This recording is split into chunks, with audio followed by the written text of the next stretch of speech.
नमस्कार दोस्तों, साइंस की क्लास में आप सबका स्वागत है मेरे भाइयों, और सबको गुड मॉर्निंग, राम राम और सब। अब मैं आपको बात करता हूँ। पहले तो ये पंकज है, ये पंकज भाई तेरे सम्मान के लिए धन्यवाद, मगर ऐसा भी सम्मान नहीं जिससे लोगों को डिस्टर्ब होने लग जाए। तो ये इतने गुड मॉर्निंग के मैसेज तो मत करो, ठीक है ना। अपन को यहाँ कोई ऐसा नहीं करना है, भाई एक बार लिख सकते हैं तो ऐसा मत करो, ठीक है ना मेरे दोस्त। बात को समझ में गए होगे आप, तो ऐसा बिल्कुल भी मत करो पंकज जो किसी को डिस्टर्ब हो, और ऐसा कोई मतलब नहीं है। मैंने कहा आस्था मन में होती है, आपके मन में होगी तो वो अपने आप पता चल जाएगी, ध्यान रखने वाली बात। अब मैं आप टॉपिक पे आ जाए अपन। देखो भाई, कल की क्लास तक मैंने लास्ट एंड फाइनल आपको प्रकाश के बारे में बता दिया था, प्रकाश क्या होता है क्या नहीं होता है, और डिटेल से मैंने आपको सब कुछ बता दिया था, ठीक है ना। अब मैं आपको डायरेक्ट अगर आपको करूं तो एक टॉपिक पे आता हूं। देखो एक क्वेश्चन मैं आपसे पूछ लेता हूं, चलो मैंने वहां नहीं पूछा था। एक तो बात तो तुम प्रकाश में ये बात याद रख लेना, प्रकीर्णन में मुझे ध्यान है, मैंने एक उदाहरण नहीं लिखाया था आपको कि सूर्योदय व सूर्यास्त के समय सूर्य का लाल दिखाई देना कौन सी घटना है, तो प्रकीर्णन है ना। रखना दिमाग में इस बात को कि सूर्योदय व सूर्यास्त के समय आपने देखा होगा जब सूर्य उदय होता है और अस्त होता है तो उस समय लाल दिखाई देता है, क्योंकि आपको पता है इस बात का कि पृथ्वी कैसी है, बेलनाकार, सॉरी अंडाकार, और अंडाकार है तो उदय हुआ और अस्त हुआ। इस समय सूर्य पृथ्वी से सबसे अधिक, उदय और अस्त के समय सबसे अधिक दूरी पर है, इसलिए लाल रंग का तरंग दैर्घ्य अधिक होता है, प्रकीर्णन सबसे कम होता है, इसलिए सूर्य हमेशा हमेशा ध्यान रख लेना कैसा दिखाई देता है, लाल। क्लियर है भाई बात। अगली बात, मैं अब आपसे एक जनरली क्वेश्चन पूछता हूं, है ना, और मुझे आप आंसर देना, सब कमेंट करना क्या है क्या नहीं है। पहले मैं आपको बोलता हूं, देखो सुनो, ये दर्पण है, ठीक है, और इस दर्पण पर एग्जाम में आपको कोई डायग्राम बना के नहीं देगा, आपको क्वेश्चन नहीं कहेगा मैं डायग्राम ही बना दूं आपको, वो कहेगा कि एक दर्पण है जिस पर प्रकाश की किरण अविलंबित आपतित होती है, इस तरीके से आपतित होती है। तो बताओ यह प्रकाश की किरण कितने डिग्री के कोण पर परावर्तित होगी। Option 0 degree, second option 90 degree, third option कितना 180 डिग्री, और फोर्थ ऑप्शन है 45 डिग्री। मेरी बात को सुन लेना, मैं फिर बोल रहा हूं, जब कोई प्रकाश की किरण दर्पण पर अविलंबित आपतित होती है, अविलंबित ही है भाई, तो बताओ कितने डिग्री के कोण पर परावर्तित होगी। आंसर दो जल्दी मुझे आप।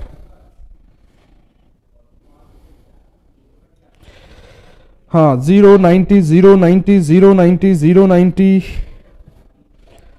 0 90 0 90, वेरी गुड वेरी गुड। हाँ एक 45 वाला तो पता नहीं कहां से आ गया बीच में, इसने तो अजय राज सिंह ने तो बड़ा गजब दिमाग लगा दिया, ऐसा तो नहीं लगाना है, इतना खतरनाक नहीं मुकेश। हाँ ठीक है, मतलब बहुत बहुत बहुत आप समझ लो आप। अब देखो, अब मुझे आप एक बात बताना, आप कहते हो ना एग्जाम में क्या होता है, एग्जाम में यही होता है भाई दोस्तों। हम क्या करते हैं, अरे एग्जाम में टफ पेपर आएगा, टफ पेपर का अंदर ये थोड़ी है कि कोई टफ चीज आपको सिलेबस से बाहर पूछी जाएगी, ऐसा थोड़ी करता है वो। टफ तो अपने आप हो जाता है, ये टफ हो गया। देखो परावर्तन, 10 दिन से परावर्तन प्रकाश पढ़ रहे थे, हमको सब कुछ पता था, लेकिन क्वेश्चन आया तो वो गलत हो गया। क्यों गलत ही था, इसमें ज्यादातर लोगों का 90% आंसर है, बहुत से लोगों का तो 0 डिग्री है, बहुत से लोगों का भी 0 डिग्री काफी लोगों का है। अब मुझे देखो, एक दिमाग लगाओ, ये अविलंबित आपतित हुई है ना, ठीक है, जिस कोण पर गई अविलंबित उसी कोण पर परावर्तित, ये किरण इस कोण पर आई है तो इसी कोण पर परावर्तित होकर वापस चली जाएगी। अब देखो इसी पर गई, इसी मार्ग पर वापस गई, तो बनेगा कितने डिग्री का कोण, 0 डिग्री का कोण बनेगा। अरे ये तो दर्पण से कितने डिग्री का, दर्पण से 90 डिग्री। मैंने ये तो कहा परावर्तित किरण पूछी है मैंने, तो किस कोण पर जाएगी। अगर ये 0 डिग्री पर, ये यहां पर अविलंब दर्पण के खिलाफ अविलंबित आई है, लेकिन परावर्तित तो जिस कोण पर आई उसी कोण पर वापस गई, तो कितने डिग्री पर गई, 0 डिग्री पर गई वापस। ठीक है, अब देखो क्या हुआ, मतलब निकला हमने इतना पढ़ने के बाद आंसर को गलत कर दिया। क्यों? क्योंकि हम दिमाग नहीं लगा। और फिजिक्स में मैं आपसे वही कह रहा हूं, कितने भी नोट्स बना लो, कितने भी रट लो, अगर एग्जाम में थोड़ा बहुत भी घुमा के पूछा, जो लोग दिमाग से आंसर देंगे वो अपने आप क्वेश्चन आंसर दे जाएंगे। तो यही चीजें हैं। तो कभी कभी ये छोटी छोटी चीजें ज्ञात करनी होती हैं, आपको थोड़ा दिमाग अपना भी काम में लेना होता है। टीचर आपको, अब ये नहीं है हर चीज टीचर नहीं बता पाएगा, हर चीज आपको सोच, क्योंकि टीचर के बताने से फर्क नहीं पड़ता। इसमें कुछ लोग हैं जिन्होंने सही आंसर भी दिया है, इसका मतलब उन्होंने दिमाग लगाया है, जिन्होंने नहीं दे पाया तो कोई दिक्कत नहीं, आगे सोचा करो। ये बात मैं फिर बोल रहा हूं, जल्दी से किसी चीज का आंसर मत दिया करो, थोड़ा सोचो आप। अब मैं आपको आज से नया टॉपिक स्टार्ट कर रहा हूं, और आप सबको पता है, चैप्टर की बात करूं तो ये चैप्टर है विद्युत, ठीक है, या इसी को बोलते हैं इलेक्ट्रिसिटी,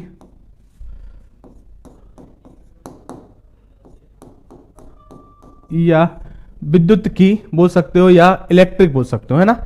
लेकिन ये तो आपका पूरा चैप्टर है, जिसको आपको 10th क्लास की बुक का चैप्टर है, जिसमें कुछ पार्ट है, एग्जाम में बार बार उनसे पूछे जाते हैं, ठीक है ना। लेकिन आपका तो मैं पहला टॉपिक ही बता दूं। इस टॉपिक में सबसे पहले मैं ले रहा हूं एक शब्द, और सबसे पहले मैं आपको समझा रहा हूं कि आवेश क्या होता है। आवेश, और अगर इसी को बात करूं तो इसी को क्या कहते हैं मेरे दोस्त, तो इसी को कहा जाता है चार्ज। क्लियर है मेरी बात कि आवेश या चार्ज क्या है, मैं अब इसके बारे में डिटेल से बात करूं, ठीक है ना। आवेश या चार्ज की बात करूं तो किसी भी पिंड से, किसी भी किससे, पिंड से इलेक्ट्रॉन को हटाना या जोड़ना क्या कहलाता है दोस्तों, तो आप बोलोगे आवेश, बोलोगे क्या, बोलोगे आवेश। मैंने क्या बोला परिभाषा, किसी पिंड से, किसी पिंड से इलेक्ट्रॉन का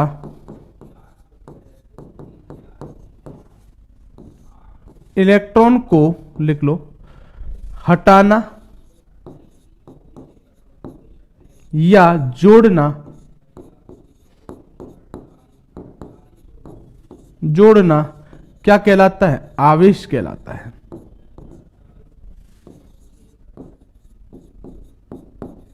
क्लियर है मेरी बात, बात समझ में आएगी। किसी पिंड से इलेक्ट्रॉन को हटाना या जोड़ना आवेश कहलाता है। इसका मतलब, पहले एक बात और सुन लो, इसको समझाने से पहले, आप सबको पता है कि आवेश दो प्रकार का होता है, एक होता है धनावेश पॉजिटिव चार्ज, और एक क्या होता है, नेगेटिव। अरे क्या होता है, नेगेटिव।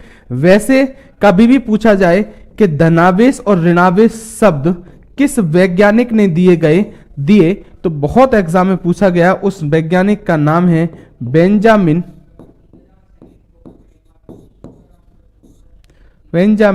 फ्रैंकलिन। नीचे लिख दूं पूरा,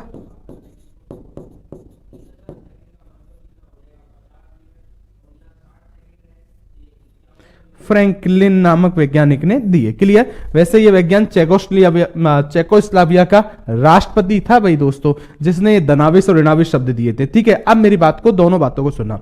मैंने कहा किसी पिंड से इलेक्ट्रॉन को हटाना या जोड़ना क्या कहलाता है, आवेश। आप इलेक्ट्रॉन को हटाओगे या जोड़ोगे तब जाके आपको क्या प्राप्त होगा, आवेश। और क्या प्राप्त होगा, या तो आपको प्राप्त होगा धनावेश, क्या होगा, आप किसी पिंड से इलेक्ट्रॉन को त्याग देते हो तो आपको क्या प्राप्त होगा, धनावेश। और अगर किसी पिंड में इलेक्ट्रॉन को जोड़ देते हो तो आपको क्या प्राप्त होता है, तो ऋणावेश। क्लियर। अब मैं थोड़ा तुमसे पूछता हूं, इसका मतलब व्यवहारिक ज्ञान कैसे। अब आप सुनो, मैंने ये कहा कि ये कोई पिंड है, ये क्या है, कोई पिंड है।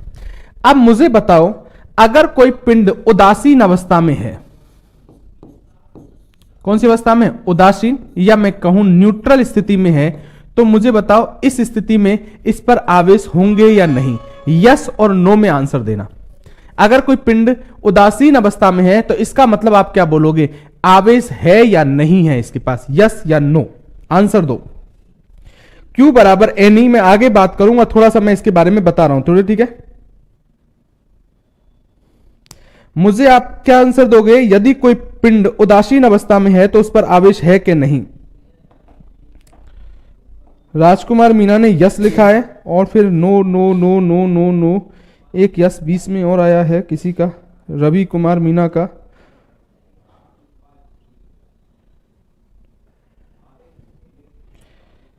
ठीक है, विकास गुजर का भी नो है।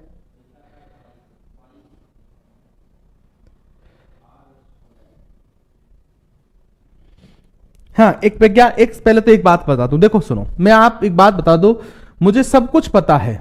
मुझे यह भी पता है कि आपको एक बात बता दूं, एक लड़के ने कहा सर एक थेल्स नामक था, वैज्ञानिक था, आवेश के बारे में सबसे पहले कोई आया था, थेल्स था, इसने इलेक्ट्रम नाम दिया। लेकिन तुमसे नहीं आएगा दोस्तों एनटीपीसी में, ऐसे नहीं। एक ड्यूफे भी था, वैज्ञानिक तो एक और तो, लेकिन आपको कोई मतलब नहीं है जहां से आपसे एग्जाम में क्वेश्चन पूछे। देखो मैंने फिर बोला इतना भी मैटर मत करो कि एग्जाम तक पहुंचे ही नहीं मैटर तुम्हारे पास, ठीक है। बहुत आसान, देखो इतनी जल्दी से तुमको फिजिक्स समझने में भी नहीं आने वाली है, मैं आपको ये भी आसानी से बता दूं। आपको जो मैं बता रहा हूं पहले ही बहुत ज्यादा बता रहा हूं, ये भी चीज आपके पास रह जाएगी ना, ये बहुत काम आ जाएगी, बस तुम्हारा इसी से सिलेक्शन हो जाएगा।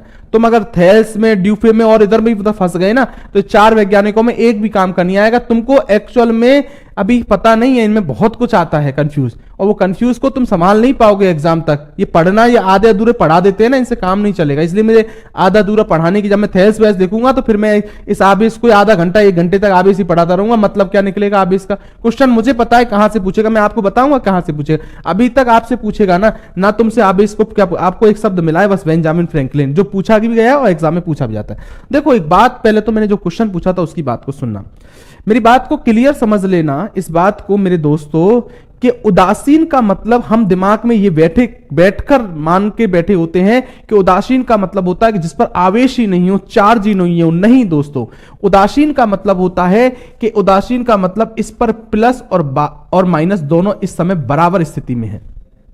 जितने प्लस हैं उतने ही इस पर क्या है, माइनस है, इसलिए ये क्या है, उदासीन अवस्था में है।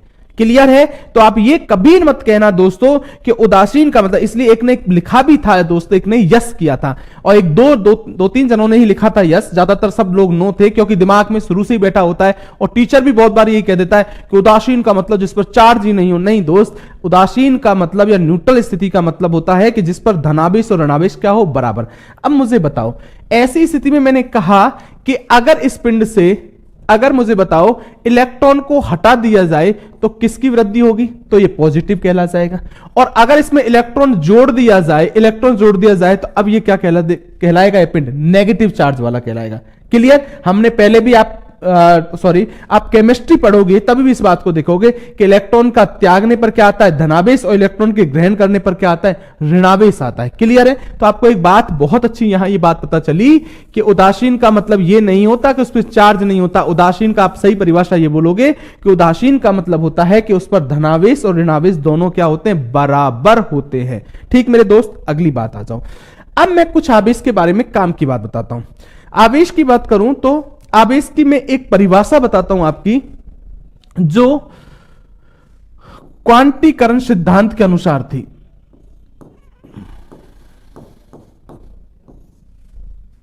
क्वांटीकरण सिद्धांत के अनुसार थी, जिसका आपको काम है और एग्जाम में इससे संबंधित ही बात आती है। के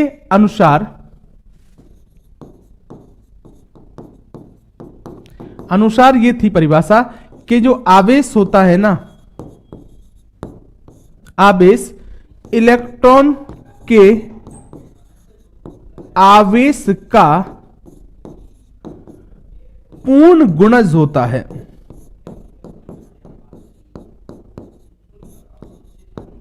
इलेक्ट्रॉन के आवेश का क्या होता है, पूर्ण गुणज होता है। कहने का मतलब यह कह रहा है कि किसी भी चीज का आवेश को मैंने किससे लिख दिया, Q बराबर होता है इलेक्ट्रॉन के, ये इलेक्ट्रॉन का आवेश है, इसका पूर्ण गुणज।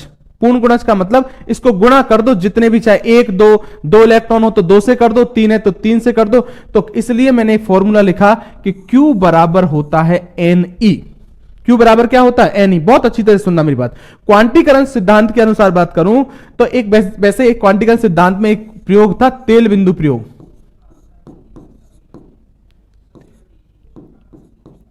तेल बूंद प्रयोग अगर मैं बात करूं, प्रयोग, और इस प्रयोग को जिस वैज्ञानिक ने दिया था, मैं ऊपर ही लिख दूं, उसका वैज्ञानिक था R.A. मिलिकन नामक वैज्ञानिक था, जिसने तेल बिंदु प्रयोग दिया था। ठीक है ना, निकालने के लिए ध्यान रख लेना। तो कभी एग्जाम में यह भी पूछा जाए तेल बूंद प्रयोग किस वैज्ञानिक ने दिया, तो आप बोलोगे मिलिकन नामक वैज्ञानिक ने दिया। तो मैं ये कह रहा हूं कि क्वांटीकरण सिद्धांत के अनुसार आवेश की परिभाषा दी थी, किसी भी पदार्थ का जो आवेश होता है वो इलेक्ट्रॉन के आवेश का पूर्ण गुणज होता है। इसका मतलब क्या होता है, पहली बात को सुनो। इसका मतलब है, ये मान लो ये कोई पदार्थ है, कोई चालक पदार्थ है। क्लियर है? इसके अंदर इलेक्ट्रॉन है 1 2, अगर मैं बात करूं 3 4, कितने भी इलेक्ट्रॉन है। अगर मुझे आवेश निकालना हो कि इस चालक का आवेश क्या है, तो मैं Q निकालूंगा। Q बराबर क्या है, 1 इलेक्ट्रॉन का आवेश। जितना होता है उसमें कितने थे 4, तो 4 से क्या कर दूंगा, गुणा कर दूंगा इलेक्ट्रॉन को, तो इस पदार्थ का या इस पिंड का क्या नहीं निकलेगा, आवेश निकल जाएगा, बिल्कुल निकल जाएगा। तो यही तो मैं कह रहा था दोस्तों इसमें कि यहां किसी भी चीज का आवेश निकालना हो तो Q बराबर हमेशा क्या होगा, Ne के होता है। किसके होता है, Ne के। क्लियर, इसका मतलब N क्या है यहां पर, तो ये बिल्कुल दिमाग में रखो कि N क्या है, N बराबर है, ये आपके एग्जाम की बात है, आपके मुझे पूछे जाए तो आपसे यहां से क्वेश्चन पूछेगा, ये N क्या है, तो यहां N इलेक्ट्रॉन की संख्या है मेरे दोस्तों, सबको पता होगी इलेक्ट्रॉन की क्या संख्या। और E क्या है मेरे दोस्त, यहां लिख रहा हूं नीचे, E क्या है, E इलेक्ट्रॉन पर आवेश है, मैं शॉर्ट में लिख रहा हूं इलेक्ट्रॉन का आवेश, और इलेक्ट्रॉन पर आवेश का मान फिक्स होता है -1.6 इंटू 10 की पावर -19 कूलाम। मेरी बात को सुनना, इस साल विद्युत विभाग की एक एग्जाम लगी और एक और एग्जाम कोई सी लगी जिसमें हाल ही में 2 बार, या मेरे हिसाब से एलडीसी में पूछा गया था, 2 बार ये क्वेश्चन पूछा गया इसमें, इलेक्ट्रॉन का आवेश कितना होता है, इलेक्ट्रॉन का आवेश, तो याद रखना इलेक्ट्रॉन का आवेश होता है -1.6 इंटू 10 की पावर -19 कूलाम। इसका मतलब इलेक्ट्रॉन का आवेश हमेशा फिक्स होगा, और इलेक्ट्रॉन का आवेश आपको पता है, और जितने इलेक्ट्रॉन किसी चालक पदार्थ में या किसी भी पदार्थ में दे रखे हैं आपको, आप उनको गुणा कर दोगे इलेक्ट्रॉन से, तो आप किसी भी पदार्थ का, पिंड का, किसी भी चीज का आप क्या निकाल सकते हो, आवेश निकाल सकते हो। क्या निकाल सकते हो, आवेश। तो मैंने ये कहा कि Q बराबर क्या होता है, Ne। ठीक है, इलेक्ट्रॉन का आवेश आपको पता होना चाहिए। और मेरी बात सुनो, अगर कभी भी तुमसे एग्जाम में पूछा जाए, अब मैं आपको बताऊंगा क्या क्या पूछ सकता है। पहला, अगर आपसे एग्जाम में पूछा जाए, मेरी बात को याद रखना, कि आवेश का मात्रक क्या होता है मेरे दोस्त, तो मात्रक होता है आवेश का, मेरी बात को याद रख लेना, मात्रक होता है, उसको बोलते हैं कूलाम। अरे क्या बोलते हैं, कूलाम। और इस कूलाम को किससे लिखते हैं, तो इसको लिखते हैं C से लिखते हैं। अरे किससे लिखते हैं, C से। तो आपसे कभी पूछे कि आवेश का मात्रक क्या होता है, तो मेरे दोस्त आप बोलोगे कूलाम होता है। अगली बात सुनो, अगर आपसे दोस्त ये पूछे कि आवेश का सबसे बड़ा मात्रक कौन सा होता है, सबसे बड़ा मात्रक कौन सा होता है, तो क्लियर याद रखना, बहुत पूछा जाएगा दोस्तों एग्जाम के लिए, सबसे बड़ा मात्रक आवेश का होता है फैराडे।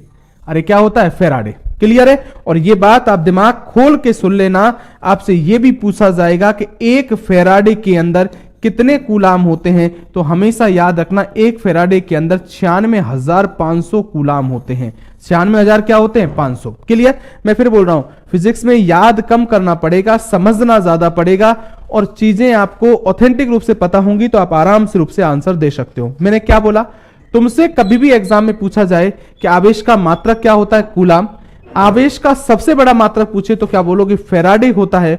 और एग्जाम का ये बहुत बार का पूछा गया क्वेश्चन है दोस्तों कि एक फैराडे में कितने कूलाम होते हैं, तो आप बोलोगे एक फैराडे में 96,500 कूलाम होते हैं। ठीक है, सबको पता है, सबको नॉलेज है इसकी बात को। अब मेरी बात को दोबारा सुनना, मैंने एक आवेश का निकालने का फॉर्मूला आपको बताया कि Q बराबर क्या होता है, Ne। ठीक है। और भी देखो, एक बात हमेशा फिजिक्स में याद रखो, और यहीं से दिक्कत होनी चाहिए, ऐसा नहीं है कि आवेश हमेशा Q बराबर Ne से निकलेगा, ये डिपेंड भी करता है क्या चीज दे रखी है, क्या चीज आपको निकालनी है। ठीक है ना, मैं आगे बताता जाऊंगा, जैसे भी कि यहां से भी तुम आवेश निकाल सकते हो जब धारा पढ़ाऊंगा। ठीक है, अब मेरी बात को थोड़ा सुनो, इससे एक क्वेश्चन क्या बनता है वो मेरी बात को सुनो। अगर एग्जाम में एक सवाल बने, मेरी सवाल लिख रहा हूं, अगर आपसे एग्जाम में सवाल बनता है तो मुझे आप उसका आंसर देना। मैंने एक सवाल बनाया कि आपसे ये कहे कि एक कूलाम आवेश में से, ये एलडीसी का भी पूछा गया क्वेश्चन है इस साल का, एक कूलाम आवेश में से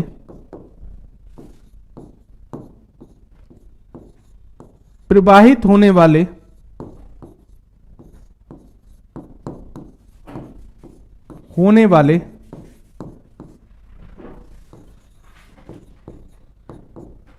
इलेक्ट्रॉन की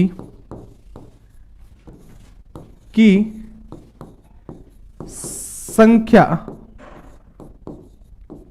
ज्ञात करो। अब देखो एक बात बताओ, आप मुझे आंसर दोगे कि एक कूलाम आवेश में से प्रवाहित होने वाले इलेक्ट्रॉन की संख्या कितनी हो? आंसर दो मुझे जल्दी, आप कमेंट करो, या निकालना है तो निकाल के बताओ मुझे, जल्दी बताओ कितनी टाइम लगाते हो आप। अरे मैं फिर बोल रहा हूं, आप वो स्टूडेंट नहीं हो जो पहली बार पढ़ रहे हो, आप वो स्टूडेंट हो जो दो दो चार चार बार पढ़ चुके हो। तो मुझे आंसर दो, आपको पता चले कि आपकी भी तैयारी का आपको पता चलेगा। मुझे आंसर दो। हाँ बिल्कुल,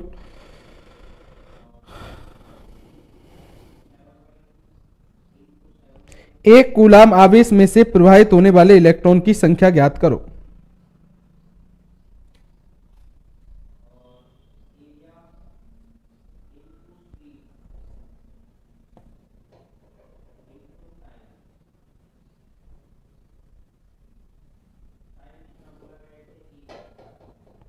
हाँ हाँ, एक बेरोजगार प्राणी ने भी लिखा है, मुकेश वर्मा ने भी लिखा है कुछ और बताओ।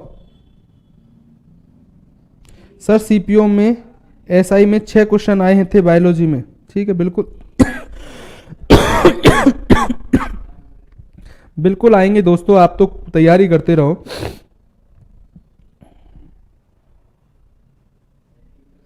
अरे पता तुमको जब ही चलेगा जब एग्जाम लग जाएगी कि तुमको क्या पढ़ाया है, ठीक है ना।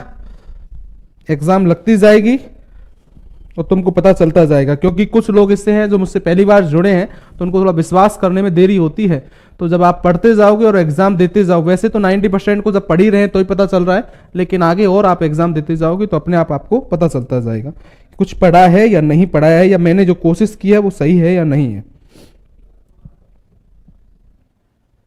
हाँ सबको पता है, ध्यान से सबने रट भी रखा होगा, या रट क्या रखा होता है आपने देखा होगा, ज्यादातर बुकों में ये लाइन डायरेक्ट लिखी होती है कि एक कूलाम आवेश में से प्रवाहित होने वाले इलेक्ट्रॉन की संख्या 6.25 इंटू 10 की पावर 18 होती है। मैं भी आपसे कहूंगा रट लो, मैं थोड़ा सा आप ध्यान रखना, ये आया कैसे वो भी सुनो आप।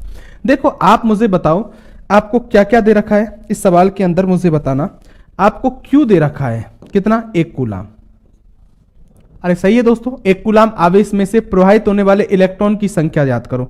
आपसे क्या पूछ रहा है, इलेक्ट्रॉन की संख्या।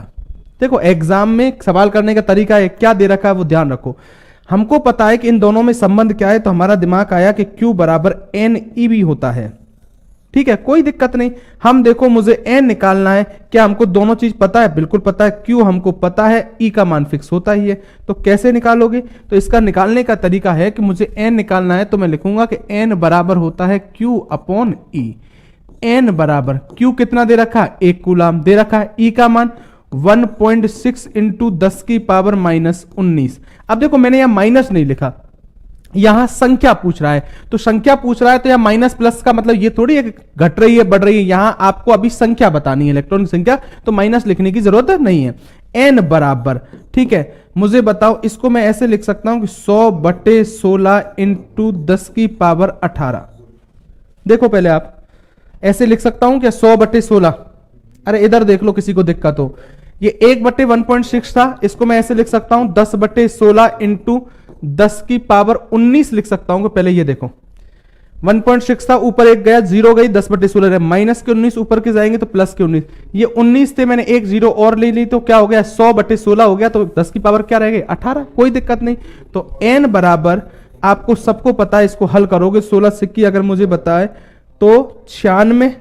ठीक है 4 बचे, 16 दूना 32 और 6.25 इंटू कितना आएगा, 10 की पावर 18 आएगा। कोई मात्रक आएगा क्या, नहीं, क्योंकि संख्या निकाल रहे हो और संख्या का कोई मात्रक होता ही नहीं है। ये आंसर था, क्लियर है। अब मेरी बात को सुनो एग्जाम की दृष्टि से दोस्तों, फिर सुनना।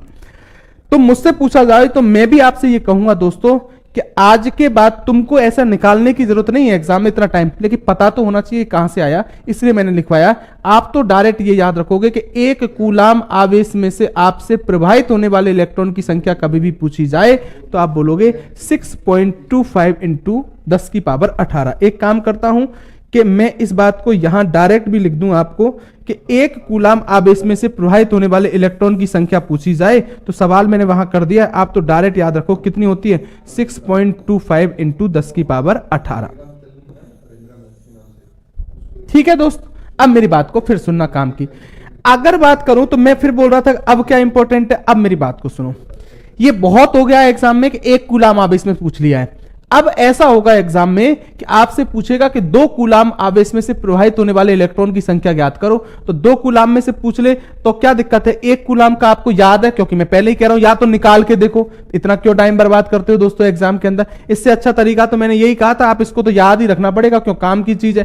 तो इसको 2 से 6.25 इंटू 10 की पावर 18 को 2 से गुणा कर दोगे तो कितने में निकल जाएगा, 2 कूलाम आवेश में से। 3 से करोगे तो 3 कूलाम आवेश में। बोलो किसी को दिक्कत है क्या, बिल्कुल भी नहीं होनी चाहिए। तो कभी भी आपसे पूछा जाए, मैं इसको लिखा छोड़ देता हूं जिससे आपको ध्यान रहेगा कि कितने आवेश में इलेक्ट्रॉन की संख्या ज्ञात करो, तो आप उसका आंसर दे सकते हो। क्लियर है भाई बात। तो आप आ जाओ पीछे की साइड। मैंने काम की बातें आवेश के बारे में बताया कि किसी भी पिंड से इलेक्ट्रॉन को त्यागना या हटाना या जोड़ना क्या कहलाता है, तो आप बोलोगे आवेश। मैंने कहा आवेश धनावेश और ऋणावेश होता है। धनावेश और ऋणावेश शब्द किस वैज्ञानिक ने दिए, तो आप बोलोगे बेंजामिन फ्रैंकलिन नामक वैज्ञानिक ने दिए। क्लियर।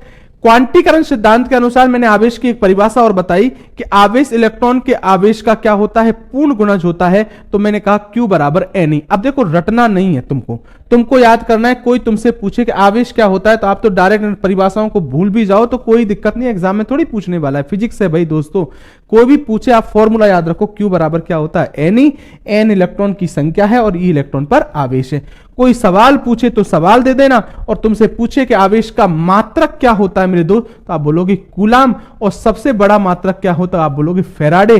और 1 फेराडे में कितने कूलाम होते हैं, तो आप बोलोगे 96,500 कूलाम। और एक सवाल मैंने बता दिया कि 1 कूलाम आवेश में से प्रभावित होने वाले इलेक्ट्रॉन की संख्या पूछे तो आप डायरेक्ट लिख देना 6.25 इंटू 10 की पावर 18। क्लियर। उसके अलावा पूछे तो आप उसको निकाल के देखोगे। तो ये मैंने आपको एक चीज के बारे में जानकारी दी है और वो है आवेश, और आपको इतना ही आवेश के बारे में पता होना चाहिए। हां, एक और बताऊं, आवेश के आधार पर अगर मैं बात करूं तो एक बात याद रखना, पदार्थों को, यही मैं एक बात बता दूं कि पदार्थों को 3 भागों में बांटा गया है। कितने भागों में बांटा गया है, 3 भागों में बांटा गया है। क्लियर है मेरी बात। कौन कौन से भाग है, पहले अगर मैं बात करूं तो एक पदार्थ होते हैं 3 भागों में बांटा गया है, वो कौन से होते हैं, एक उनको बोलते हैं चालक, कंडक्टर। एक पदार्थ होते हैं उनको क्या बोलते हैं, तो एक होते हैं जिनको बोलते हैं कुचालक, नॉन कंडक्टर। एक की बात करूं तो एक होते हैं जिनको बोलते हैं अर्धचालक, क्या बोलते हैं, अर्धचालक, सेमीकंडक्टर। और एक की बात करूं तो एक होते हैं जिनको क्या बोलते हैं, तो जिनको बोला जाता है अतिचालक। क्लियर है भाई बात। तो 4 तरह के पदार्थों को मैंने बांट दिया। कौन कौन से पदार्थों को 3 भागों में अगर मैं बात करूं, एक चालक है, एक कुचालक है, एक अर्धचालक है, और एक क्या होते हैं, अतिचालक होते हैं। ध्यान रखना बिल्कुल बहुत। चालक क्या होते हैं, मेरी बात को याद रखना कि जिनके अंदर, चालक वो है जिनके अंदर मुक्त इलेक्ट्रॉन पाए जाते हैं, या मैं ये कह सकता हूं कि जिनमें विद्युत धारा का प्रवाह होता है, उनको क्या बोल देते हैं, तो उनको हम बोल देते हैं चालक बोल देते हैं। क्या बोलते हैं, चालक। और चालक के उदाहरण पूछा जाए तो चालक के एग्जाम्पल बिल्कुल यूज याद रखोगे, धातु होती हैं। अरे क्या होती हैं, धातु। और धातु का मतलब क्या हो गया, सोडियम है, पोटेशियम है, एल्युमिनियम है, आयरन है, कॉपर है, जितनी भी धातु कोई भी ले लो आप। तो अगर मैं बात करूं, सिल्वर है, चांदी है, सोना है, और आपको पता है चांदी तो विद्युत का सबसे अच्छा चालक है। ठीक है, और भी मैं आगे बात करता जाऊंगा इसके बारे में, ठीक है ना। अभी मैं एक नॉर्मल जानकारी दे रहा हूं आपको, वो बात को सुनना सर, ठीक है ना। तो एक कंडक्टर है, नॉन कंडक्टर है, सेमीकंडक्टर है। अगर मैं बात करूं तो इनको क्या क्या क्या होते हैं मैं आपको फिर बता रहा हूं। अगली बात क्या होते हैं, कुचालक। और कुचालक का मतलब क्या होता है कि इनमें से, देखो आपके यहां कुचालक ही बता रखा है, अगर मैं उससे पूछ पाता है क्या होता है कि जिनमें मुक्त इलेक्ट्रॉन नहीं पाए जाते हैं, या जिनमें से होकर क्या मतलब इलेक्ट्रॉन मुक्त रूप से कभी भी किसी पिंड या चालक पदार्थ में से धारा प्रवाहित हो रही है, तो इसका मतलब उसमें क्या पाए जा रहे हैं, मुक्त इलेक्ट्रॉन पाए जा रहे हैं। क्या पाए जाते हैं, मुक्त इलेक्ट्रॉन। हां, ये धातु तो विद्युत की चालक होती है। मैं 1-2 उदाहरण और बता देता हूं आपको। एक पता है ग्रेफाइट होती है, जो अधातु होती है तो भी विद्युत की चालक होती है। ये बहुत बातें मैं बाद में करूंगा आपको, है ना। एक अगर मैं बात करूं, अम्ल होते हैं और क्षार होते हैं, ये भी विद्युत के क्या होते हैं, चालक होते हैं। अब मेरी बात को सुनो, मानव भी होता है क्या, बिल्कुल होता है। मानव हो या जंतु हो ये भी सब विद्युत के क्या होते हैं, चालक होते हैं। आप में से भी तो धारा प्रवाहित हो जाती है, बिल्कुल हो जाती है। अगला सुनो, कुचालक। तो जिनमें क्या नहीं पाए जाते, मुक्त इलेक्ट्रॉन नहीं पाए जाते, तो यहां क्या एग्जाम्पल आएंगे नॉन कंडक्टर के, तो लकड़ी आएगा, अगर मैं बात करूं लकड़ी आएगा, कांच आएगा, क्लियर, प्लास्टिक आएगा, ठीक है, एवोनाइट की सड़ आएगी,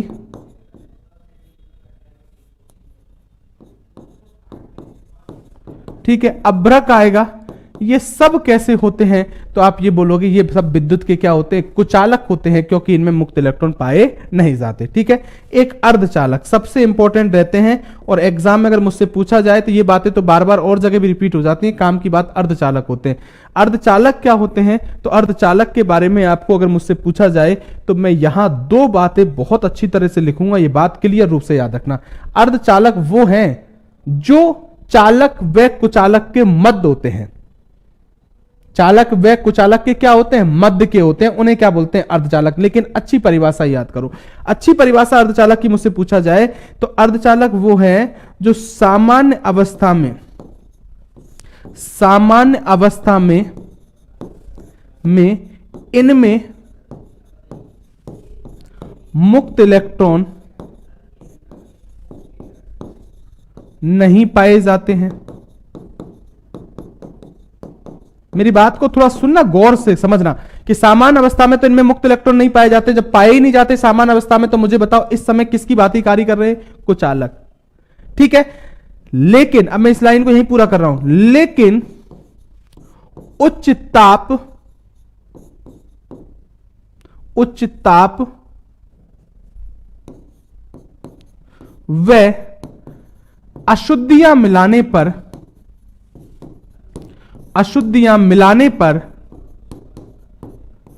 पर ये विद्युत के चालक होते हैं, क्लियर। या इनमें फिर क्या पाए जाते हैं, मुक्त इलेक्ट्रॉन पाए जाते हैं, आप ये कह सकते हो, क्लियर। ये बात बहुत गौर करके सुनना आप, कि सामान्य अवस्था में कभी पूछेगा अर्धचालक किसकी बाती कार्य करते, तो आप बोलोगे कुचालक की बाती करते। लेकिन अशुद्धियां मिलाने पर या ताप बढ़ाने पर अगर मुझे पूछा जाए तो इनमें मुक्त इलेक्ट्रॉन बन जाते हैं, और उसके कारण ये विद्युत के क्या होते हैं, चालक होते हैं। और कभी पूछा जाए, इस अति चालक को मैं इधर लिख दूंगा कि अर्धचालक का एग्जाम्पल ये बहुत इंपॉर्टेंट है दोस्तों, इसी का एग्जाम्पल होता है सिलिकॉन। क्या पता है क्या तुमको इनके नाम, मैं लिख दूं यार, है ना, कहीं किसी को नहीं पता हो तो केमिस्ट्री पढ़ाऊंगा तब तो मैं बताऊंगा। ये सिलिकॉन होता है, इसका उदाहरण ऐसा ही कोई बोलते हैं सिलिकॉन, और एक होता है जीई जिसको बोलते हैं जर्मेनियम। इस साल अभी हाल ही में भी किसी एग्जाम में पूछा गया है, वो आरआरबी जेई में ही पूछा गया मेरे हिसाब से, इनमें से कौन सा अर्धचालक है। ये मैं बहुत जगह लिखवा भी देता हूं, सिलिकॉन और जर्मेनियम अर्धचालक के उदाहरण है। जितनी भी कंप्यूटर चिप वगैरह होती हैं या कंप्यूटर से संबंधित जितने भी आपको अगर लैपटॉप वगैरह, इन सबके अंदर सिलिकॉन का ही उपयोग किया जाता है। और ये बहुत, ये समझ लो अद्भुतकारी चीज है। अगर मुझसे छोटे उपकरण जितने भी बनाए जाते हैं सभी अर्धचालक की देनी है। समझ में आ रही बात आपको। तो ये पदार्थों को अगर मैं बात करूं, यहां तीन भागों को मेनली एक्चुअल में क्या होते हैं, तीन ही भागों में बटे होते हैं, लेकिन मैंने आपको चार भागों में, तो आप ये बात याद रख लेना, है ना। अगली बात एक और बता दूं, क्योंकि पदार्थ ये तीन तरह के आते हैं। चौथी क्या होता है, कंडीशन पे निर्भर करता है। कंडीशन पे कैसे, एक क्या बन जाते हैं, तो मैं आपको बता दूं, अतिचालक। एक अतिचालक भी होते हैं ना, इनको भी बता दो ना, अतिचालक। अब ये कब होता है अतिचालक, नाम ही चालक को क्या बोल दिया, अतिचालक। कब हो जाएगा चालक, अतिचालक में तब परिवर्तित हो जाएगा। मैं आपको बता दूं, कभी कभी कुछ चीजों में ऐसा गुण होता है। जैसे मैं आपको बता दूं, कभी क्या, नॉर्मली आपको एक बात बता दूं कि जब कभी भी आप किसी चीज का ताप बढ़ाते हो, क्या बढ़ाते हो, ताप, और किन का बोल रहा हूं, धातु चालकों का। जब कभी भी आप धातु चालकों का ताप बढ़ाते हो तो आप एक बात याद रखना, उनका रेजिस्टेंस या प्रतिरोध का मान बढ़ता है। आगे आपको पता भी चलेगा, लेकिन इतना तो आपको जानते होगा कि आर को प्रतिरोध बोलते हैं। प्रतिरोध मतलब विद्युत धारा के प्रवाह में डाले जाने वाली क्या, बाधा, प्रतिरोध है। तो मैंने कहा कि कभी भी आपसे एग्जाम में पूछा जाए, आगे बताऊंगा, प्रतिरोध पढ़ाऊंगा, क्या किस किस पर निर्भर करता है, डिटेल से बात करूंगा, थोड़ा समझ लेना आप कि धातु चालकों का कभी भी ताप बढ़ाते हैं तो प्रतिरोध का मान बढ़ता है। इसका मतलब क्या हुआ कि अगर आप ताप कम करोगे तो उस स्थिति में प्रतिरोध भी क्या होगा, कम होगा। क्या सही बात है? जब ताप बढ़ा रहे हो तो प्रतिरोध बढ़ रहा है, तो ताप कम कर रहे हो तो प्रतिरोध का मान कम होगा। एक स्थिति ऐसी आए, एक पदार्थ ले रहा हूं जिसका नाम ले रहा हूं मरकरी, एक धातु ले ली मरकरी। मरकरी एक ऐसी धातु है जो आप ध्यान रखो ये विद्युत की चालक भी है। तो चालक के उदाहरण में इसको भी लिख दूं मैं, ये मरकरी भी लिख दी मैंने, ये भी विद्युत की चालक है। क्लियर? मरकरी का एक गुण है हिसाब से स्टार्ट हो गई है क्लास, तो बात को सुनना। केल्विन कर दिया जाए तो उस समय ये किसकी भांति कार्य करने लग जाएगी, तो आप बोलोगे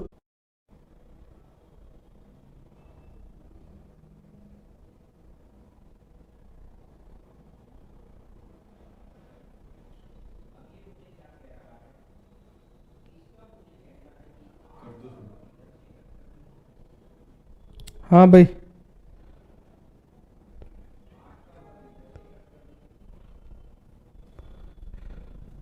चालू है? ठीक है दोस्तों, तो किसी कारण से हो गई। तो मैंने कहा कि आपको 3-4 चीजें बताई। एक चालक होता है, एक कुचालक होता है, अगर मैं बात करूं एक अर्धचालक होते हैं, और मैंने कहा अतिचालक। और इनमें सबसे इंपॉर्टेंट मैंने आपसे जो बात की वो अर्धचालक। ठीक है ना? अब मैं एक बार रिपीट कर दूं, देखो मैंने आपको कुछ नहीं, अभी कोई नई चीज नहीं बताई है। मेरे हिसाब से बफरिंग से पहले भी आपको समझ में आ गया था कि चालक है कुछ पदार्थ, कुछ अगर मैं बात करूं कुछ कुचालक पदार्थ हैं। अब कुछ कह रहे हैं सर लाख वगैरह कुचालक में, तो आप अपने आप शामिल कर सकते हो, ऐसी कोई बड़ी बात नहीं है। कहने का मतलब आप समझ में आनी चाहिए बात, है ना? ऐसे उदाहरण से अपने 10 उदाहरण लिखने से कोई पार थोड़ी पड़ेगी। अर्धचालक सबसे इंपॉर्टेंट अर्धचालक है, जिनमें याद रखना सिलिकॉन, जर्मेनियम वगैरह है जो सबसे ज्यादा अर्धचालक के रूप में उपयोग किए जाते हैं। अगर मैं बात करूं तो फिर मैंने कहा अतिचालक, तो अतिचालक के बारे में मत कहा, यह ऐसा गुण है कि मरकरी का ताप अगर कम करने पर 4.2 केल्विन कर दिया जाए तो इसके प्रतिरोध का मान 0 हो जाता है। और उस समय जब प्रतिरोध ही 0 हो गया, बाधा ही 0 हो गई, तो उस समय मरकरी किसकी भांति कार्य करने लगती है? अतिचालक की भांति। ठीक है दोस्तों, अब आ जाओ काम की बात पर। तो ये मैंने पहला पॉइंट था जो अब तो चल रही है ना कि ठीक है। हाँ भाई, तो अब मैं आपको एक बात बताता हूं, अब काम की बातें यहां से स्टार्ट होती हैं, और यहां फिर एक पॉइंट आता है इंपॉर्टेंट, और वो कौन सा आता है दोस्तों? और वो आती है विद्युत धारा।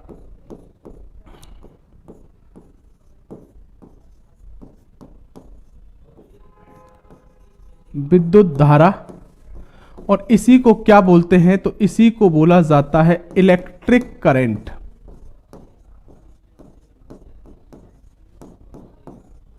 क्लियर है दोस्तों? क्या होती है क्या नहीं होती, पहली बात को सुनना। मैं आपसे बार बार एक बात को बोलता जा रहा हूं दोस्तों कि कभी भी तुमसे एग्जाम में फिजिक्स के अंदर कभी भी किसी टॉपिक के बारे में पूछे तो आप उसकी ये मत करना। 90% लोग जो या आर्ट्स के स्टूडेंट है वो एक गलती करते हैं, पहले परिभाषा को रटने की कोशिश करते हैं। नहीं दोस्तों, परिभाषा से कोई काम चलने वाला नहीं। पहले आपसे कोई पूछा जाए कि विद्युत धारा क्या है, तो आप बोलोगे विद्युत धारा को लिखते हैं आई से, और आई बराबर हमेशा होता है Q/T। मेरी बात को सुनना, Q/ क्या होता है? T। Q क्या है यहां पर? तो आप बोलो कि Q यहां पर है वो है आवेश, चार्ज, और T क्या है यहां पर? टाइम, और जिसको क्या बोला गया है? समय। क्लियर है? कोई भी तुमसे पूछे विद्युत धारा क्या है तो आप बोलोगे I बराबर Q/T है। अब आप कहोगे परिभाषा कोई दिक्कत नहीं, यहां जो लिख रहा है उसी से मैं परिभाषा बना सकता हूं कि आवेश प्रवाह की दर को क्या बोलते हैं? धारा। या मैं ये भी कह सकता हूं किसी भी चालक में एकांक समय में प्रवाहित होने वाले आवेशों की संख्या को ही क्या बोलते हैं? धारा। अरे क्या बोलते हैं? धारा। बात को समझो, ये मैंने क्या बोला कि किसी भी, मैं आपको बोला हूं किसी भी चालक में से एकांक समय का मतलब समय मान लिया 1 सेकेंड, एकांक समय में प्रवाहित होने वाले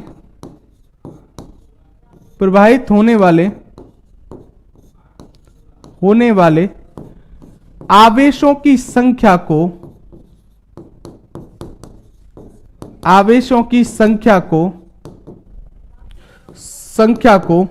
क्या कहते हैं? धारा कहते हैं।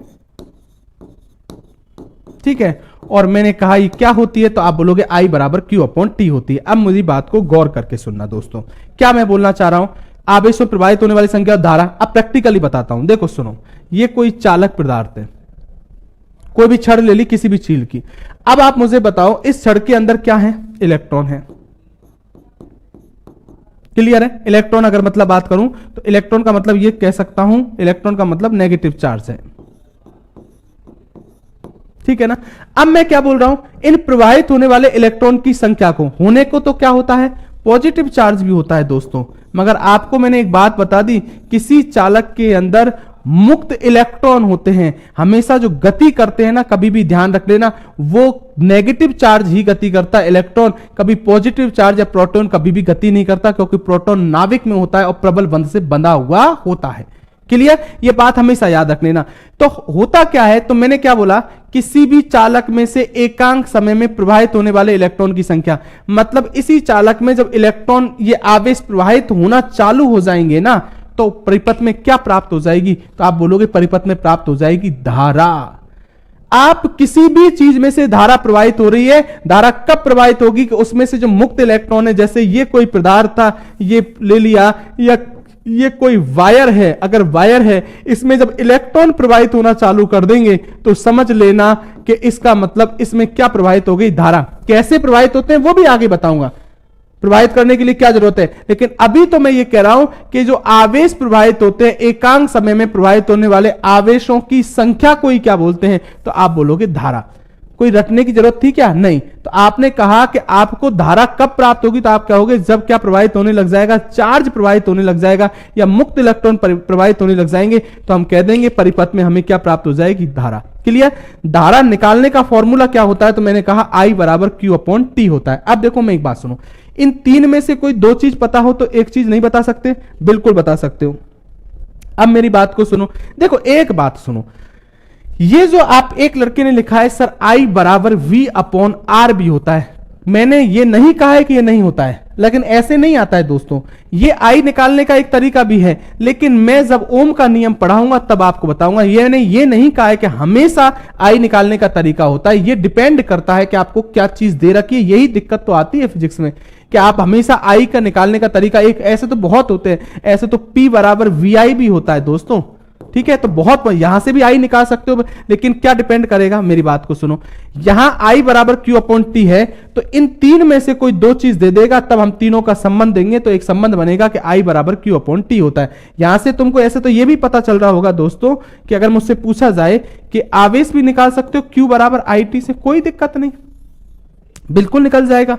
तो ये तो आवेश निकालने का तरीका भी है। कब निकालोगे लेकिन आवेश? जब धारा या समय दे रखी हो तब आवेश इससे निकालोगे, लेकिन जब इलेक्ट्रॉन की संख्या निकालनी हो या इलेक्ट्रॉन की संख्या दे रखी हो तब आवेश निकालने का फॉर्मूला Q बराबर क्या होगा? Ne। अब बढ़ते जाएंगे फॉर्मूला, तो आवेश निकालने के अब दो फॉर्मूले हो गए, एक तो Q बराबर Ne भी हो गया और एक Q बराबर IT। तो इन फॉर्मूलों को, ठीक है ना, ये तो डिपेंड करेगा कि दोस्तों आपको क्या दे रखा है और आपसे एग्जाम में क्या पूछा जा रहा है। क्लियर है मेरी बात? अब मेरी बात सुनो, सबसे पहले बात, अगर पूछा जाए कि विद्युत धारा का मात्रक क्या है, क्लियर, तो मात्रक की बात करूं तो आप सबको पता होना चाहिए कि अगर मुझसे पूछा जाए कि विद्युत धारा का मात्रक क्या होता है, तो आप सबको पता होना चाहिए कि विद्युत धारा का मात्रक होता है एम्पियर। क्या नहीं पता सबको? बिल्कुल पता है। और इसको किससे लिखते हैं? तो सबको पता है ए से लिखते हैं।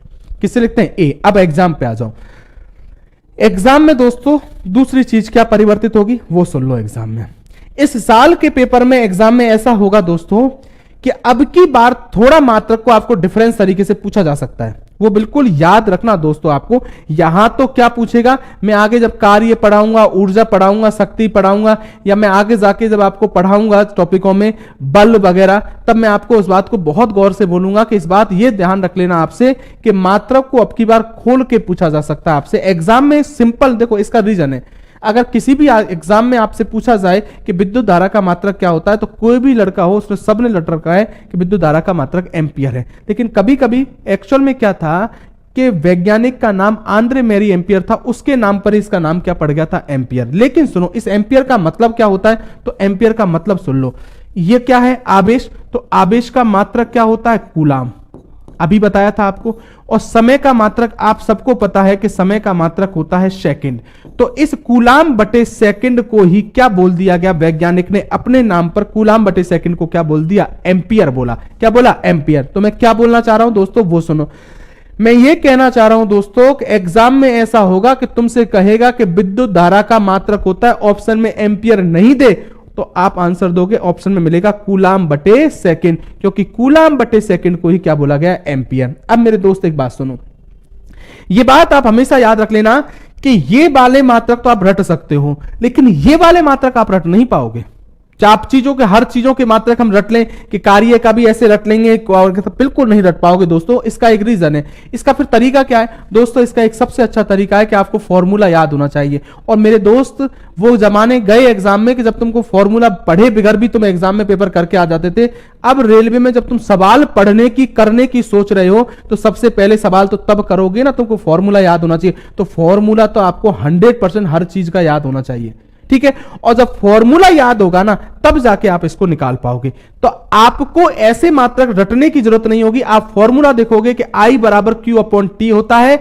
जब मुझे एम्पियर नहीं देखा तो इससे देखता हूं, इस तरीके से मात्रक दे रखे हैं आपको ऑप्शन में, तब देखोगे कि आवेश का मात्रक क्या होता है, कूलाम, अभी पढ़ा है आपने। और समय का मात्रक क्या होता है, सेकंड। तो इस कूलाम बटे सेकंड को क्या बोला गया है, एम्पियर बोला गया है। क्या बोला गया है, एम्पियर। क्लियर है मेरे दोस्त? अगली बात सुनो, अगर तीसरी बात एग्जाम में पूछा जाए कि विद्युत धारा एक कैसी राशि है, यह भी बहुत इंपॉर्टेंट बात है, ठीक है ना। अगर मैं बात करूं, मात्रक मतलब इसकी यूनिट बोलते हैं इसको, है ना। अगर मैं बात करूं, और राशि अगर मैं बात करूं क्या होती है, तो आप याद रखोगे विद्युत धारा एक अदिश राशि है, स्केलर है।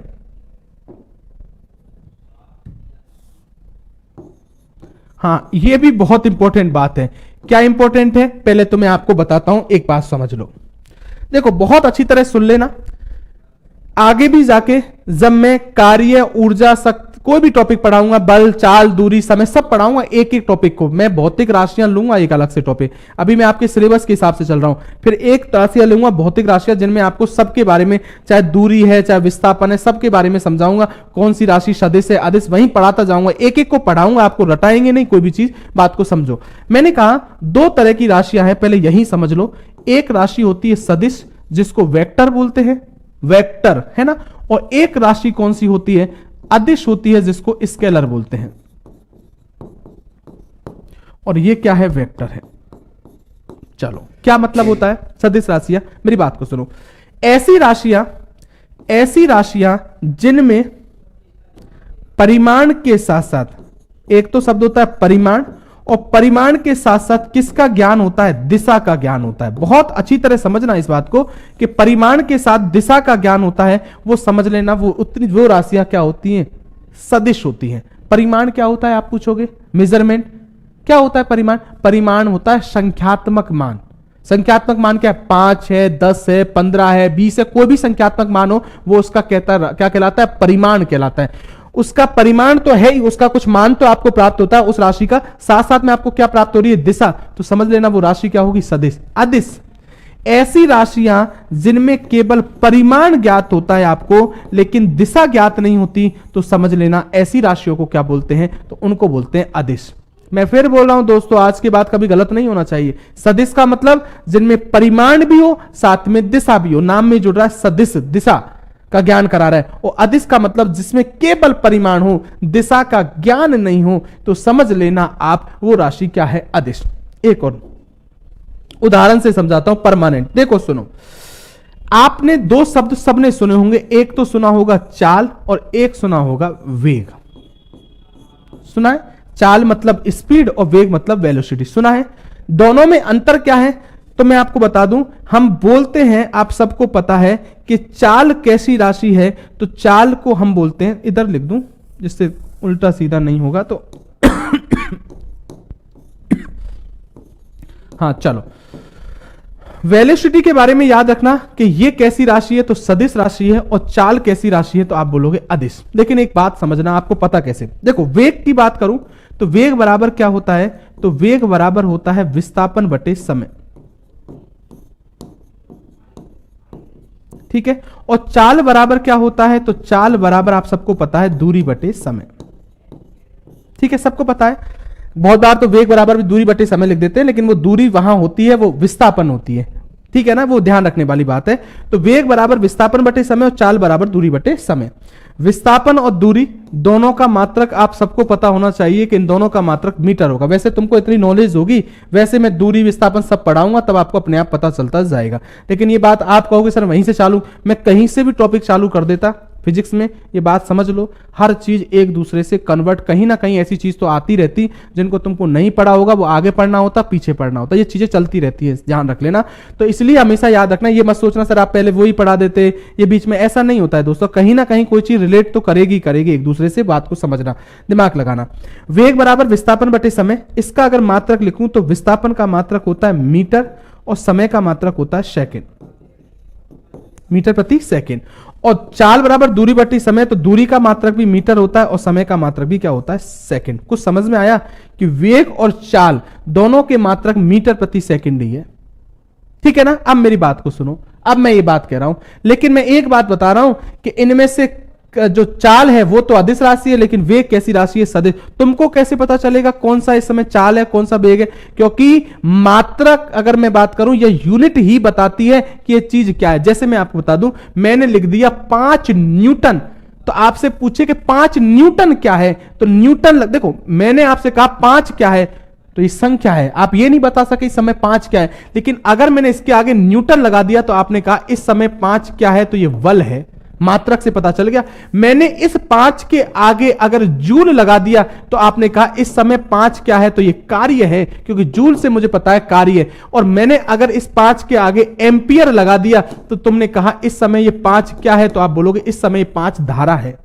कुछ समझ में आई बात आपको? इसमें आपको एक बात समझ में आई कि मात्रक ही बता देता है कि आप क्या चीज माप रहे हो, लेकिन किंतु मगर परंतु यहां तो दोनों ही समान है, तो अब कैसे पता चलेगा? अब सुनो, मैं एक बात कह रहा हूं कि कोई कार 50 मीटर प्रति सेकंड से चल रही है, कोई कार 50 मीटर प्रति सेकंड से चल रही है, बताओ ये क्या है इस समय, चाल या वेग? तो आप कहोगे इस समय ये चाल है। क्या है? चाल। 50 मीटर प्रति सेकंड लिख रहा है लेकिन दिशा नहीं बता रहा है। लेकिन इसी बात को मैं कहूं, कोई कार 50 मीटर प्रति सेकंड से उत्तर दिशा में चल रही है, तो इस समय ये क्या बता रहा है? तो आप बोलोगे इस समय ये वेग बता रहा है। तो कुछ समझ में आया कि जब देखो 50 तो क्या परिमाण, तो परिमाण तो केवल अदिश राशि, लेकिन परिमाण के साथ जब दिशा का ज्ञान हो जाए तो राशि कैसी होगी? सदिश। क्लियर है? कौन कौन सी सदिश राशि है, कौन कौन सी अदिश, मैं सब बताता जाऊंगा जब एक एक को पढ़ाऊंगा, रटाऊंगा नहीं, बहुत बार रटने की, ये तो सदिश है ये अदिश है, क्या मतलब है दोस्तों? आप तो खुद मुझे बताओगे कि ये सदिश है या अदिश जब अपन टॉपिक पढ़ेंगे, दूरी, विस्थापन, चाल, वेग, त्वरण, बल, कार्य, ऊर्जा सब पढ़ेंगे, तब आप एक एक के बारे में बात करेंगे, क्योंकि जब भी मजा आएगा एग्जाम में सवाल। पिछली बार रेलवे में हुआ क्या था वो सुन लो आप।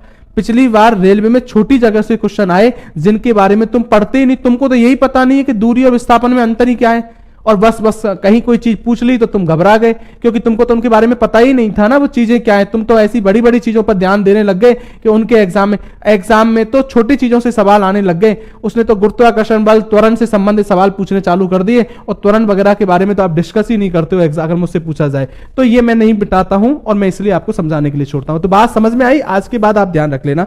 तो मैं पीछे आ जाऊं एक बार। तो मैंने कहा, अब मेरी बात को सुनो, इतनी रामायण पढ़ाने का मतलब क्या था?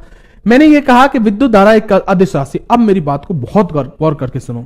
धारा एक ऐसी अपवाद है दोस्तों जिसमें परिमाण होता है, बिल्कुल होता है परिमाण। कैसे पता? कि आपको अभी मैंने कहा कि एक धारा होती है वो 5 एम्पियर है, 10 एम्पियर है, 15 एम्पियर। नॉर्मली जो हमारे काम में लेते हैं वो 5 से 15 एम्पियर की होती है, घरों में 5 एम्पियर की आती है, ठीक है, लेकिन 5 से 15 एम्पियर की धारा काम में लेते हैं। कब क्या मैं बताता रहूंगा आपको, ठीक है। अभी मेरी बात को सुनो।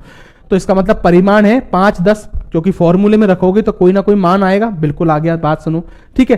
काम को लेने को, बात की सुनना, लेने को तो हम 0.5 एम्पियर की लेते हैं, सेल वगैरह इनमें छोटी मोटी धारा काम में लेते हैं, वो अलग बात है। दूसरी बात सुनो, अगली अगर मैं बात करूं कि परिमाण है, दिशा भी है, बिल्कुल है, क्योंकि कभी भी पूछा जाए धारा होती है, वो धारा बिल्कुल याद रख लेना धनावेश से ऋणावेश की ओर प्रवाहित होती है धारा। लेकिन कभी यह पूछ लिया जाए ना कि इलेक्ट्रॉन का प्रवाह किधर होता है, तो आप बोलोगे इलेक्ट्रॉन का प्रवाह ऋणावेश से धनावेश की ओर होता है। ये बात हमेशा याद रखना, मतलब जिधर इलेक्ट्रॉन प्रवाहित होते हैं उसके विपरीत दिशा में क्या प्रवाहित होती है, धारा। तो कभी भी पूछा जाए कि धारा का प्रवाह किधर होता है तो आप बोलोगे धनावेश से किधर होता है, ऋणावेश की ओर। और अगर पूछे इलेक्ट्रॉन का प्रवाह किधर होता है तो आप बोलोगे ऋणावेश से धनावेश। इसका मतलब दिशा का भी ज्ञान हो रहा है, बिल्कुल हो रहा है, ये तो बता रही है दिशा भी। तो आप पूछो कि सर फिर अदिश राशि कैसी होगी, अपवाद है भाई। ये धारा ही एक अपवाद है जिसमें परिमाण भी है और दिशा भी है, तो भी राशि अदिश है। क्योंकि दोस्तों कि सदिशों के कुछ नियम होते हैं, जब आप 11वीं क्लास की बुक पढ़ोगे तो सदिशों के आपके कोई समझ में नहीं आने वाली बात है, कुछ नियम चलते हैं। उन सदिशों के एक नियम होता है त्रिभुज नियम, उस त्रिभुज नियम का ये धारा पालन नहीं करती, सदिश का एक नियम है उसका पालन नहीं करती, इसके कारण धारा एक अदिश राशि होती है। तो तुम तो दिमाग खोल के इस बात को याद रख लेना, कभी एग्जाम में पूछा जाए कि धारा कैसी राशि होती है तो आप बोलोगे धारा एक अदिश राशि है। 4 तरह के क्वेश्चन बोले हैं आपको। पहला, आपको परिभाषा ये पता होना चाहिए कि धारा क्या है, आई बराबर क्यू अपॉन टी। परिभाषा लिख दी है लेकिन कोई परिभाषा पूछने वाला है क्या, नहीं, यहां से पूछेगा भी नहीं। धारा का मात्रक पूछे तो एम्पियर, एम्पियर का मतलब होता है तो कूलाम बटे सेकंड। इस कूलाम बटे सेकंड को ही वैज्ञानिक ने अपने नाम पर क्या बोल दिया, एम्पियर। अगर पूछे धारा कैसी राशि है तो आप आंसर दोगे कि धारा एक कैसी राशि है, अदिश। और कभी पूछे कि किसी भी परिपथ में धारा का प्रवाह किधर होता है तो आप बोलोगे क्लियर रूप से धारा का प्रवाह धनावेश से ऋणावेश की ओर, और इलेक्ट्रॉन का प्रवाह पूछे तो आप बोलोगे ऋणावेश से धनावेश की ओर होता है।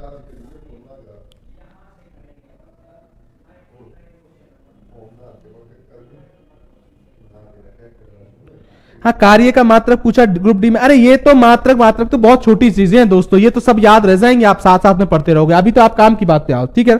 अब मैं आपको एग्जाम में बात बताऊं, एग्जाम की बात करूं तो मैं आपको एक बात समझाने की कोशिश करता हूं। इसमें से सवाल आता है दोस्तों, एलडीसी में, पिछली बार की एलडीसी में पूछा गया, रेलवे में पूछे गए, एसएससी में पूछे गए, ठीक है ना। पूछ लेगा आपसे तो आप, जैसे मैं एक सवाल लिख के देता हूं, आपकी बुकों में भी मिलता है या बहुत जगह मिलेगा आपको। मैं सवाल लिखता हूं, किसी परिपथ में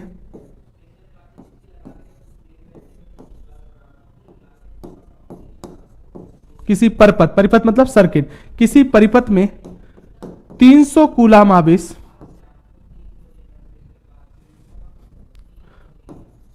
300 कूलाम आवेश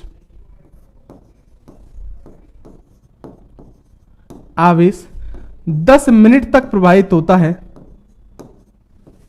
मिनट तक प्रवाहित होता है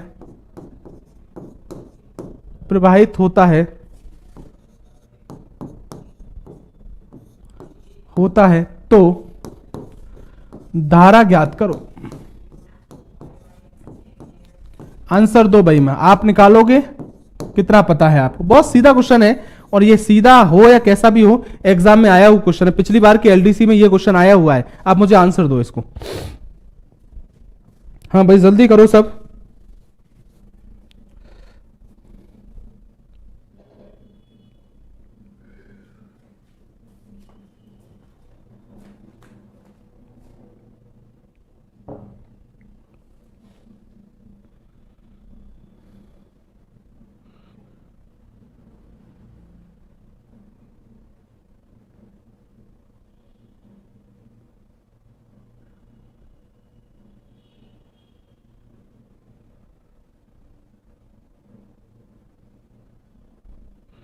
धीरज लिख रहा, सर समझ में नहीं आया। क्या समझ में नहीं आया दोस्त, मुझे बताना आप, है ना, क्या समझ में नहीं आया।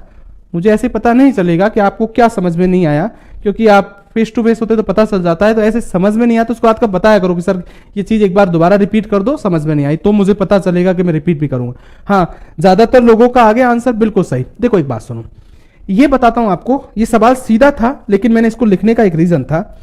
मुझे यहां एक बात बतानी थी, वो समझो आप, है ना। ये अभी मैंने यहां भी ऐसा होगा, बहुत से लोगों को करवा दिया था, या बहुत से लोग आप भी समझ में हो गए होंगे। एक बात यहां गलती यही करते हैं, किसी परिपथ में 300 कूलाम आवेश, कहने का मतलब आपको क्यू दे रखा है कितना, 300 कूलाम। क्लियर है दोस्तों। 10 मिनट तक प्रवाहित होता है, टी दे रखा है आपको 10 मिनट। क्लियर। और आपसे क्या पूछ रहा है, आपसे पूछ रहा है आई। क्लियर है मेरी बात दोस्तों, बात याद रख लेना।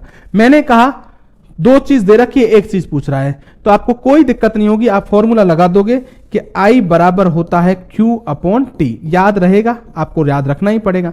टफ ऐसे नहीं होता है दोस्तों, जैसे जैसे टॉपिक पढ़ते जाते हैं, जब जैसे जैसे आपको फॉर्मूले ज्यादा मिलते जाते हैं तो आपको ये पता लगाना होता है कि हमको कौन सा फॉर्मूला इसमें लगाना है। गलती ये होती है, अभी तो आपको सामने लिख दिया है, आपको पता है कि ये फॉर्मूला लगेगा। अब मेरी बात को सुनो, यहां बहुत बार लोग क्या करते हैं, ये 10 गलती कर देते हैं। ये मिनट में दे रखा है, आप सवाल करोगे तो इसको किस में बदलोगे, सेकंड में बदलोगे। किसमें बदलोगे, सेकंड में बदलोगे।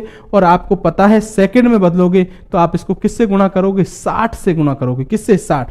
तो I बराबर Q कितना दे रखा है, 300। ठीक है, ये 10 मिनट को सेकंड में बदलोगे, 60 से गुणा करोगे तो कितने सेकंड हो गए, 600 सेकंड हो गए।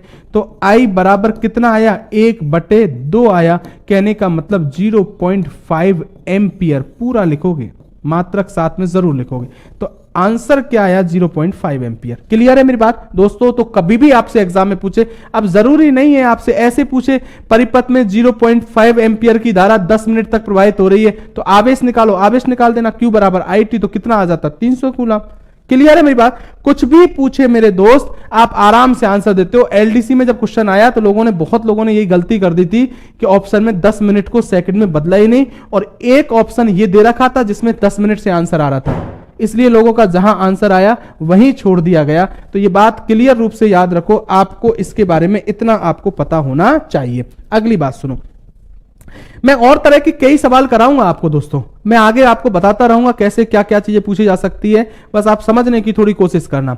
देखो एक बात सुनो, थोड़ा टॉपिक टफ नहीं है, थोड़ा टॉपिक को समझने की कोशिश किया करो। ठीक है, आपने क्या टफ लगा, कुछ लोग कह रहे थे सर देखो, आप देखो समझने की कोशिश करो। आपको कुछ करना क्या है, आपको इसमें आपको तो यह ध्यान रखना है कि धारा पड़ी कि एकांक समय में किसी भी चालक में प्रवाहित होने वाले आवेशों की संख्या को क्या बोलते हैं, धारा बोलते हैं। कहने का मतलब कि अगर आपसे पूछा जाए परिपथ में जितने आवेश प्रवाहित होते हैं एकांक समय में या जितने भी समय में, उनकी संख्या को क्या बोलते हैं, धारा। और I बराबर Q/T। मात्रक पूछे एम्पियर, एम्पियर का मतलब कूलाम बटे सेकेंड। अब देखो थोड़ा दिमाग रखना ही पड़ेगा, आप जैसे जैसे आगे बढ़ते हो पुरानी चीजों को पढ़ते चलो। आपसे पूछे राशि कैसी है, अदिश, तो आप बोलोगे क्योंकि एक ने लिखा सर इसमें दिशा परिमाण नहीं होता। गलत बात है, इसमें दिशा भी होती है, परिमाण भी होता है, लेकिन मैंने कहा सदिशों का एक नियम है, त्रिभुज नियम का पालन नहीं करती, इसलिए धारा एक अदिश राशि है। कभी भी पूछे परिपथ में धारा का प्रवाह किधर होता है, धनावेश से ऋणावेश की ओर, और इलेक्ट्रॉन का प्रवाह किधर होता है, ऋणावेश से धनावेश की ओर। क्लियर है मेरी बात। अगली बात सुनो, मैंने एक सवाल बताया, इस तरीके का सिंपल कोई बात पूछ ली जाए तो आप ध्यान रख लेना। अब मेरी बात को सुनना, अगर धारा की बात करूं तो धारा दो तरह की, दो प्रकार की अगर मैं बात करूं, 2 टाइप्स की है, सबको पता है। एक की बात करूं, एक धारा होती है उसको बोलते हैं एसी करंट, एसी धारा, और इसी को क्या बोलते हैं, तो इसका नाम होता है प्रत्यावर्ती धारा। ये बहुत इंपॉर्टेंट चीजें हैं, है ना, एग्जाम में पूछने के लिए। और एक की बात करूं, एक होती है डीसी, ये अल्टरनेटिव करंट होता है, ये डायरेक्ट करंट होता है, इसलिए इसको डीसी बोलते हैं। और इसका हिंदी नाम क्या होता है, तो इसी को बोलते हैं दिष्ट धारा। मेरी बात को गौर करके सुनना, एक प्रत्यावर्ती धारा होती है और एक क्या होती है, दिष्ट धारा। क्या होता है क्या नहीं होता, पहले इस बात को सुनना। एसी धारा की बात करूं तो इसके बारे में सबसे इंपॉर्टेंट बात आप पहले ये याद रखोगे, एग्जाम में पूछा जाए कि एसी धारा के बारे में किस वैज्ञानिक ने बताया, तो एक वैज्ञानिक था जिसका नाम था टेस्ला। क्या नाम था, टेस्ला। इस वैज्ञानिक ने इस धारा के बारे में बताया एसी। ये टेस्ला बाद में भी आएगा, ठीक है, मैं आपको आगे बताऊंगा। और अगर पूछे डीसी धारा के बारे में किसने बताया, तो हमेशा याद रखना इसके बारे में बताया, उसका नाम था थॉमस एल्वा एडिसन। तो शॉर्ट में आप एडिशन लिख याद रख सकते हो। इसने किसके बारे में बताया, डीसी। ये बात हमेशा की याद रखो कि अगर पूछा जाए कि एसी के बारे में किसने बताया, तो आप बोलोगे टेस्ला, और डीसी के बारे में किसने बताया, तो आप बोलोगे किसने, थॉमस एल्वा एडिसन। अब मेरी बात को सुनो, एसी क्या होती है, अल्टरनेटिव करंट। इसका मतलब क्या होता है, मैं एक डायग्राम बताता हूं आपको। एसी, पहले डायग्राम से समझो इस बात को। अगर मैं एसी धारा की बात करूं, समय के साथ धारा का अगर मैं बात करूं, एक ग्राफ बनाता हूं तो इस तरीके का बनता है, ये एसी है। और डीसी का अगर मैं ग्राफ बनाता हूं समय के साथ, तो इसका ग्राफ आई और टी के मध्य बनूं तो इसका बनता है इस तरीके का। अब मेरी बात को इसी से समझ लो, क्या होता है एसी धारा। एसी का मतलब होता है ऐसी धारा, ऐसी क्या धारा, जिसका अगर मुझसे पूछा जाए परिमाण या दिशा समय के साथ बदलती है, ऐसी धारा जिसका परिमाण व दिशा समय के साथ बदलती है उस धारा को क्या बोलते हैं, एसी। और जिसकी परिमाण और दिशा समय के साथ नहीं बदलती उस धारा को क्या बोलते हैं, डीसी। देखो कैसे, ये देखो आप बात को समझना, ये ग्राफ बन रहा है, ये धारा जा रही है, ये धारा एक बार अधिकतम हो रही है, फिर शून्य हो रही है, फिर अगर मैं बात करूं नीचे जा रही है न्यूनतम, फिर शून्य हो रही है, फिर अधिकतम हो रही है, फिर शून्य हो रही है, फिर अधिकतम हो रही है। कुछ समझ में आ रहा है? तो बार बार जा रही है, लेकिन होता बहुत जल्दी जाती है, पता ही नहीं चलता, क्षणिक भर में ऐसा हो जाता है, तुरंत ऊपर नीचे होती रहती है। आपने देखा होगा, इस बात का महसूस कब किया होगा? आपने कभी ये सुना है कि करंट छोड़ देता है या करंट झटका देता है? इसका मतलब क्या है? इसका मतलब ये समझ लो आप, ये जारी है धारा और एक बार ऐसी स्थिति आती है जीरो वाली स्थिति, उस स्थिति में कोई चुंबक चुबक रही है और जीरो वाली स्थिति है तो वहां से उससे छूट के अलग होगी क्या? इस स्थिति में कभी कभी कोई व्यक्ति छूट जाता है, लेकिन बहुत विपरीत, पता भी नहीं चलता। जैसे ये बल्ब है ना, ये भी क्या कर रहा है, ये ट्यूबलाइट जल रही है, आपके मकान कहीं भी बैठे हो आप, जो चीज जल रही है नहीं भी जल रही हो तो रात में, क्योंकि मुझे पता है कुछ लोग कहते हैं झोंपड़ी में बैठा हूं, खेत में पानी मोड़ रहा हूं, यहाँ पर बल्ब ही नहीं है, तो बोलोगे मुझे पता था। इससे पहले बताऊं, रात में बल्ब जले तब वो बल्ब जलता हुआ दिख रहा है, लेकिन वो 100 बार जलता है, 100 बार बुझता है, लेकिन आपकी आंखें उसे देखने के लिए तैयार नहीं होती, क्योंकि क्षणिक भर में ऐसा होता है। तो याद रखना इस बात को, इस तरह की धारा जिसमें परिमाण और दिशा देखो लगातार बदल रही है, लेकिन इधर देखो परिमाण और दिशा सीधा, मतलब स्टेट, जितना मान धारा का रह गया उतना ही रहेगा, ना तो उसका परिमाण बदलेगा ना उसकी क्या बदलेगी, दिशा। तो परिभाषा सुनो, इस धारा में मैं लिख रहा हूं नीचे,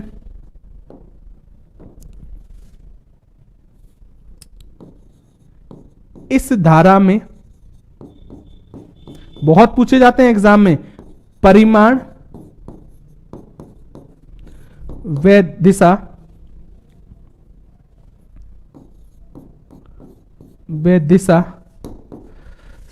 समय के साथ परिवर्तित होते हैं,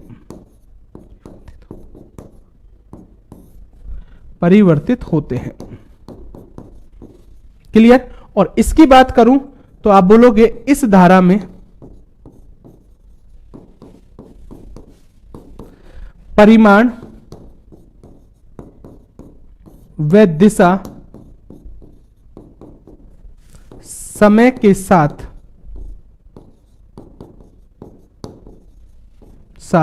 परिवर्तित। परिभाषा याद रखोगे जब मैं बोल रहा हूं तो, जितना बोलूं उतना। अब कोई कहे टफ है तो वो जो चीज आप जबरदस्ती टफ मानोगे तो वो लगेगी। कुछ नहीं किया, देखो डायग्राम, ये यहां एसी में लगातार कभी दिशा ऊपर हो रही है, कभी नीचे, तो बिल्कुल बदल रही है। परिमाण भी कभी अधिकतम कभी न्यूनतम मान हो रहा है, तो परिमाण में दिशा दोनों बदल रही है, तो उसको बोलेंगे एसी। और जब एक ही रहेगा, धारा का मान भी एक है और परिमाण भी, दिशा भी एक है, तो उस धारा को क्या बोलोगे, डीसी। तो काम की बात, तीन बातें मिली, दो ही बातें मिली, एक तो डायग्राम से समझाया, किसने समझाया, एसी को टेस्ला ने, और इसको किसने समझाया, एडिशन ने। एक बात मैंने कही, जिसका मान समय के साथ परिवर्तित होता है वो कौन सी होती है, एसी, और जिसका परिवर्तित नहीं होता है वो कौन सी होती है, डीसी। अब मेरी बात को फिर सुनो, ये एसी और ये कौन सी, डीसी। और मेरी बात को सुनना, अगर मैं एसी धारा के बारे में बात करूं तो इसके बारे में और ये पॉइंट भी आप याद रखोगे एग्जाम के लिए, ठीक है। एसी धारा की बात करूं, इसके बारे में आप याद रखोगे कि कभी पूछा जाए कि एसी धारा की आवृत्ति कितनी होती है, फ्रीक्वेंसी, तो क्लियर याद रख लेना, एसी धारा की आवृत्ति होती है, जो हमारे घरों में जो धारा आती है वो कौन सी होती है, एसी, उसकी आवृत्ति कितनी होती है, 50 हर्ट्ज। कितनी होती है, 50 हर्ट्ज। और अगर पूछा जाए वोल्टेज कितना होता है, ठीक है, तो हमारे घरों में जो धारा आती है उसका वोल्टेज होता है 220 वोल्ट।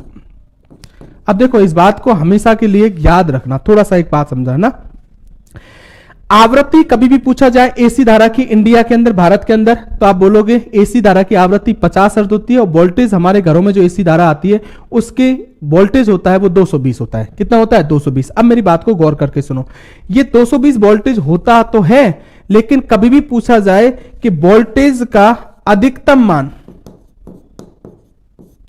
वोल्टेज का अधिकतम मान कितना होता है, तो अधिकतम मान होता है वो प्लस माइनस, मैं इधर लिख दूं, बात को सुनना, अधिकतम मान प्लस माइनस 311 होता है। कहने का मतलब वोल्टेज आता तो 220 है, हमारे घरों में उपकरणों को चाहिए तो 220 है, लेकिन अधिकतम मान कभी कभी ये प्लस माइनस मतलब 220 से ज्यादा भी हो सकता है। कितना ज्यादा हो सकता है? 311, और कभी कभी कम भी हो सकता है, -311 भी हो सकता है। तो देखो आप घरों में आप उपकरण लगा के देखते हो तो आपको देखा होगा कि हमेशा वोल्टेज 220 आता भी नहीं रहता है, कभी कभी ज्यादा हो जाता है, और ज्यादा हो जाता है तो फॉल्ट भी हो जाते हैं और आपके घर के उपकरण फूक जाते हैं। इसलिए एक बात आपने महसूस की होगी, बात को समझना, आप घर में कोई भी उपकरण आपके घर में लाते हो उस पर साफ सुथरी भाषा में एक बात लिखा होता है, एक तो उसकी शक्ति। जैसे आपने पुराने बल्ब देखे होंगे, उन बल्बों पर लिखा होता था कि 100 वाट का बल्ब है और वोल्टेज इसका 220 है। इसका मतलब क्या है मुझे बताओ? आपको दो चीजें बता रहा है। आप कोई भी उपकरण घर में लाओ, कोई टीवी, कूलर, फ्रिज वगैरह, उसकी मोटर पे इस बात को साफ लिखा जाता है। साफ क्यों लिखा जाता है? बात को समझो। ये इंगित कर रहा है कि इसकी ये तो शक्ति है 100 वाट, 100 वाट तो इसकी क्या शक्ति, ये पावर रहेगी, तुम इससे ज्यादा पावर की उम्मीद मत करना इससे। दूसरी बात, वोल्टेज 220, इसका मतलब ये 220 वोल्टेज पर ही काम करेगा ये, मतलब इससे कम में तो कोई, अगर इससे हाई वोल्टेज हो गया तो ये उपकरण फ्यूज हो जाए तो कोई गारंटी नहीं है, क्योंकि ये उपकरण बनाई कितने के लिए? 220। इसलिए ज्यादा वोल्टेज पर कभी कभी उपकरण क्या हो जाते हैं? खराब हो जाते हैं। क्लियर मेरी बात? तो ये बात हमेशा याद रख लेना। तो कभी भी पूछा जाए कि एसी धारा या अल्टरनेटिव करंट की अगर मैं बात करूं, याद रखना, अगर मैं बहुत जगह 314 लिखा होता है आपको बता दूं, तो मतलब प्लस माइनस 311 ही मानना दोस्तों आप, है ना। तो कभी पूछा जाए आवृत्ति कितनी होगी? 50 हर्ट्ज। आवृत्ति क्या है? आवृत्ति ये है, ये चक्रों की संख्या। सुनो मेरी बात, आवृत्ति का मतलब क्या है? ये चक्रों की संख्या, ये फ्रीक्वेंसी 1, 2, ये चक्रों की संख्या को क्या बोलते हैं? आवृत्ति। तो ये याद रखना, एसी धारा में कितनी होती है? 50 हर्ज होती है। और अगर मैं पूछूं कि इसका अगर पूछा जाए कि वोल्टेज कितना होता है? 220 होता है। क्या फिक्स मान होता है? नहीं, मैंने कहा इसका अधिकतम मान तो प्लस माइनस 300, अधिकतम होता है 311 और न्यूनतम माइनस 311 भी हो सकता है। क्लियर? अगली बात सुनो, अगर डीसी की बात करूं, यह बहुत पूछा जाएगा। अगर पूछे कि डीसी धारा की आवृत्ति कितनी होती है, मुझे आंसर दो आप, जल्दी दो। डीसी धारा की आवृत्ति जल्दी बताना कितनी होती है। हाल ही में एलडीसी में भी पूछा गया था और एक एग्जाम और भी लगी थी, उसी में भी पूछा गया है कि डीसी धारा की आवृत्ति कितनी होती है। जल्दी बोलो, मुझे ऑप्शन दो जल्दी। बेरोजगार प्राणी ने लिखा है बहुत जल्दी। कन्हैया, राजेश कुमार, आशीष कुमार, बिल्कुल कन्हैया, दिनेश, अजय सिंह। हाँ, ज्यादातर सबको कंफर्म है कि आपसे पूछा जाए कि डीसी आवृत्ति, डीसी धारा की आवृत्ति कितनी होती है, तो आप बोलोगे 0 होती है या 0 होती है। क्लियर? या अभी हाल ही में 2 एग्जामों में पूछा गया, देख लो आप। कोई दिक्कत है क्या? क्या याद, ये तो मैंने क्या बोला, चक्करों की संख्या को आवृत्ति बोलते हैं। या चक्कर लग रहे हैं क्या? नहीं लग रहे, तो इसका मतलब इसकी आवृत्ति क्या होगी? 0 होगी। एक बात और सुनो, तुमसे कभी ये पूछा जाए कि डीसी धारा का आवर्त काल कितना होता है, चलो मुझे बताओ, आप आंसर दो, जल्दी दो। होगा एग्जाम में, ऐसे ही करेगा एग्जाम में। आवृत्ति तो सबको पता है, अब उसने घुमाने के लिए क्वेश्चन पूछ लिया रेलवे के अंदर के मुझे बताओ डीसी धारा का आवर्तकाल कितना होगा, जल्दी बताओ। हाँ भाई, 0 वाले तो हो गए, अब काम 0 हर्ट्ज तो हो गई। अब मुझे बता दो आप आवर्तकाल।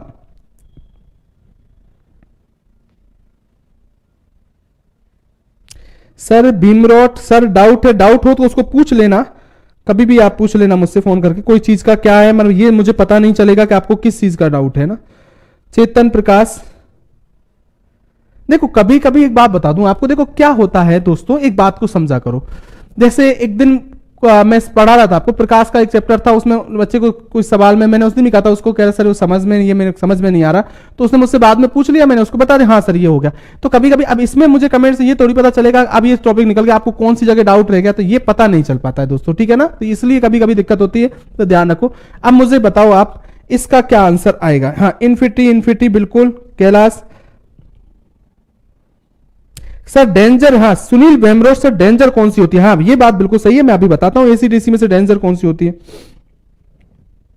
अनंत है ना, सबको पता है। तो आपको पूछा जाए कि डीसी धारा का आवर्तकाल कितना होता है, तो इन्फिनिटी होता है, अनंत होता है। क्योंकि देखो एक बात समझ लो, मैं आगे इन आवर्तकाल को पढ़ाऊंगा कि टी बराबर हमेशा, टी का मतलब होता है आवर्तकाल, टी बराबर 1/μ होता है।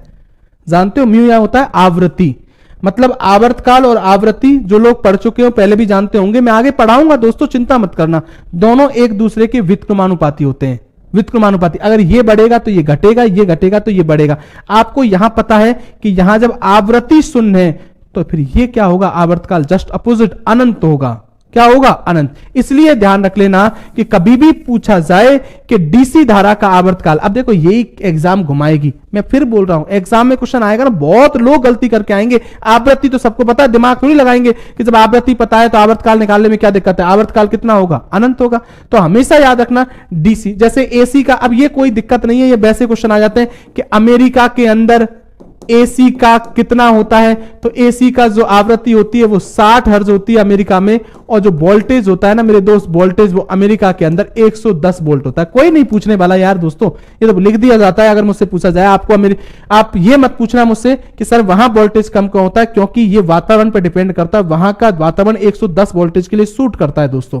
ये बात हमेशा याद रखना, कोई ऐसा लॉजिकली आंसर नहीं, अगर मैं बात करूं नहीं पढ़ पाता इसका। एक बात हमेशा याद रखना, एसी धारा की आवृत्ति बता दी, वोल्टेज बता दी, और वोल्टेज का अधिकतम मान प्लस माइनस 311 बता दिया। अब एक दोस्त का क्वेश्चन आया, कौन सा भीम रोड था, क्या था, वो एक पूछ रहा था खतरनाक कौन सी होती है, तो क्लियर याद रखना एसी और डीसी में से जो खतरनाक होती है वो एसी होती है। वैसे मुझसे पूछा जाए तो दोनों ही खतरनाक होती है, अगर मुझसे पूछा जाए ना तो अपनी अपनी दृष्टि से दोनों ही खतरनाक है आपसे बजाय। वो आप इन्वर्टर से काम करने वाला आपने पूछा होगा, वो इन्वर्टर पे काम करता है वो ज्यादा डरता है, वो ये कहता है इसमें से एक बार करंट लग गया ना तो वो खतरनाक लगेगा। मैं आपको दोनों तरीके के रीजन बताता हूं। वैसे आपसे डायरेक्ट कोई पूछा जाए कि एसी और डीसी में से खतरनाक कौन सी होती है तो आप बोलोगे एसी। देखो इसका रीजन तो साफ सुथरी भाषा में सुन लो। एसी धारा का जो वास्तविक मान होता है ना, वास्तविक मान, वो नॉर्मल धारा का अगर मैं बात करूं √I होता है।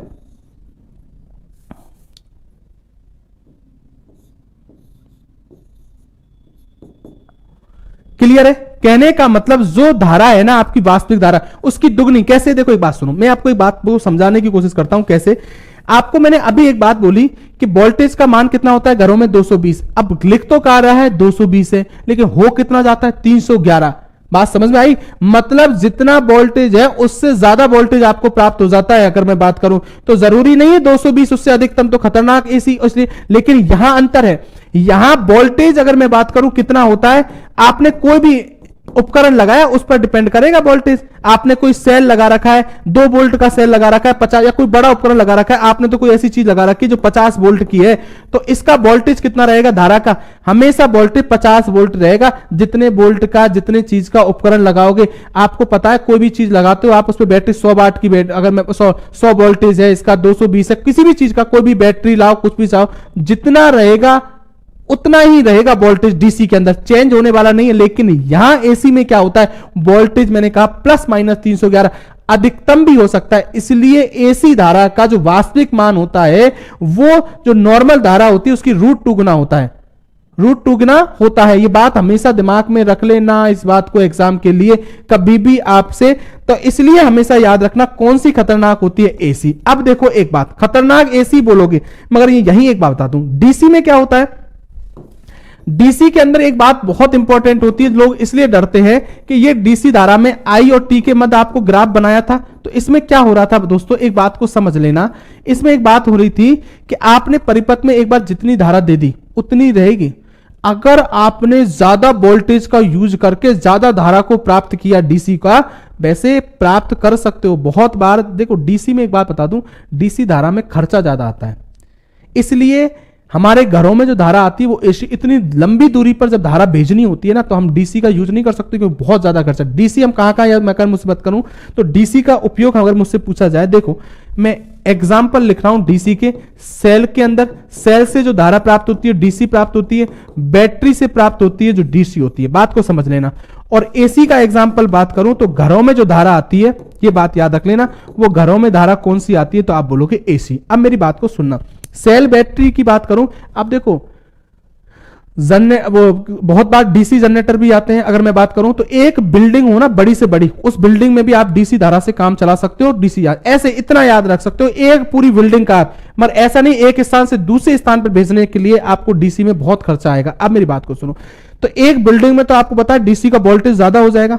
उस समय उस धारा में एक बात होगी कि आपने जितनी परिपथ में धारा दी, एक बार अगर आपने 10 एम्पियर की दे दी, ये समझ लो तो पूरे परिपथ में 10 एम्पियर की जाएगी अब, ठीक है, 10 एम्पियर की। लेकिन आपको पता है एसी में तो क्या हो रहा था, ऐसे हो रहा था, ऐसे चल रही थी, अधिकतम, जीरो, न्यूनतम। उस स्थिति में अगर यहां कभी चिपक गए तो कोई चांसेस भी है थोड़ा बहुत बच भी जाओ, कभी झटका देके छोड़ दे।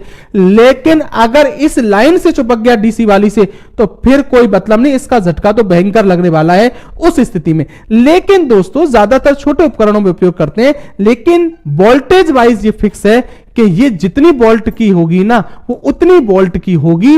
लेकिन आपको पता है यहां वोल्टेज फिक्स नहीं होता, इसलिए हम धारा खतरनाक कौन सी बोलते हैं, एसी। लेकिन वैसे मैंने आपको बता दिया खतरनाक का मतलब तो ये नहीं है कि डीसी में कोई दिक्कत नहीं, खतरनाक तो दो नहीं है। लेकिन आंसर क्या दोगे, एसी, क्योंकि वोल्टेज के हिसाब से आंसर दोगे, क्योंकि वोल्टेज है वो घट बढ़ सकता है एसी के अंदर, लेकिन डीसी के अंदर नहीं बढ़ सकता है। इसलिए धारा का वास्तविक मान अगर मुझसे पूछा जाए डीसी के एसी के अंदर नॉर्मल की तुलना में √2 गुना कभी कभी बढ़ जाता है, ठीक है ना। तो ये बात को याद रखना। अब मेरी बात को सुनो, एसी डीसी में 2 4 5 बताई मैंने आपको, किसने दिया, टेस्ला ने एसी के बारे में, थॉमस एल्वा एडिसन ने डीसी के बारे में।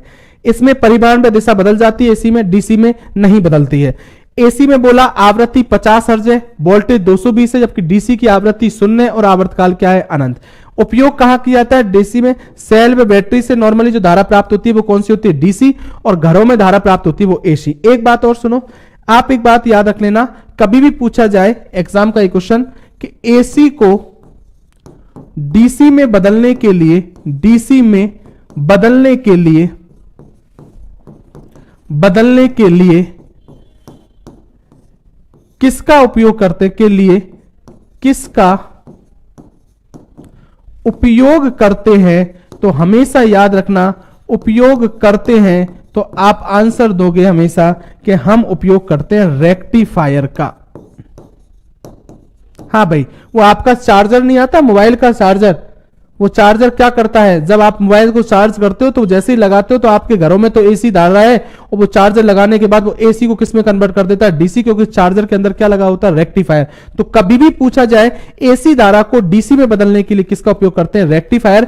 लेकिन नॉर्मली अगर मैं कहूं डीसी को एसी में बदलने के लिए, एसी में बदलने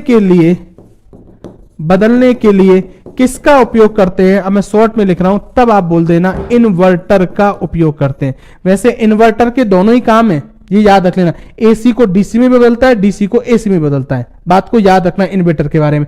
जब लाइट आपके घर में आ रही होती है तब वो चार्ज करता है तो आपके घरों की एसी को बैटरी में डीसी में चार्ज करता है, और जब उसको यूज लेते हैं, लाइट चली जाती है, तब इन्वर्टर का यूज होता है, तब वो डीसी को किसमें बदलता है, एसी का। तो इन्वर्टर में तो दोनों काम कर लेता है, ये बात याद रख लेना। लेकिन एसी को डीसी में बदलने के लिए किसका उपयोग करते हैं, रेक्टिफायर का।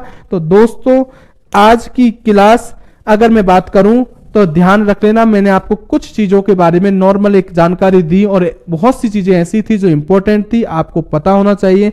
और भी चीजें हैं जिनको मैं डिटेल से कल की क्लास में बताता हूं, ठीक है ना। तो आज के लिए बहुत है, धन्यवाद दोस्तों।